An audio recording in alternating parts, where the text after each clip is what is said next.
Hey guys, I want to take a minute and talk to you about the majesty of God. I know we hear that a lot, and going through some devotions this morning, one of the things that was kind of pointed out is how we have a tendency to become very familiar with God, especially if you've walked with Him for any length of time, and we start to lose sight of just our own insignificance.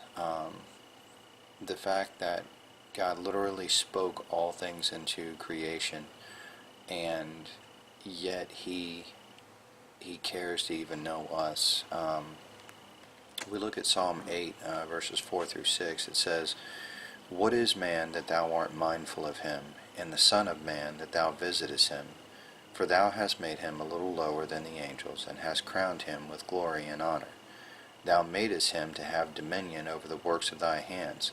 Thou hast put all things under his feet." And the thing that I really kind of wanted to focus on was that first verse. What is man that thou art mindful of him? I want you to really kind of step back from all the Christianese, all the just the familiarity with Christianity that we have if we walked with him for any length of time. And I want you to just kind of just think for a second.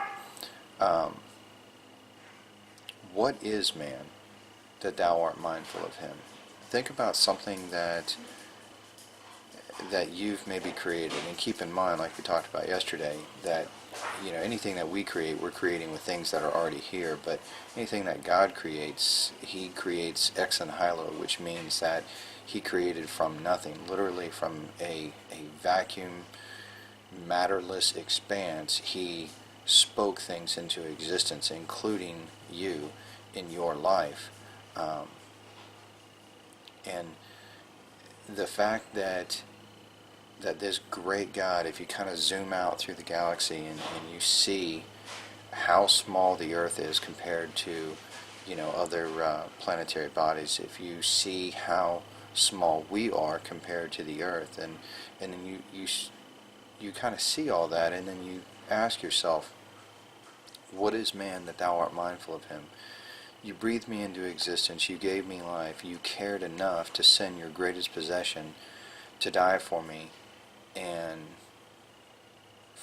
for what? What am I? And it really is, in some respects, somewhat humbling, because it causes us to realize how small we are, but it also helps us, I think, to realize how great God is, how great His mercy is, how great His love is.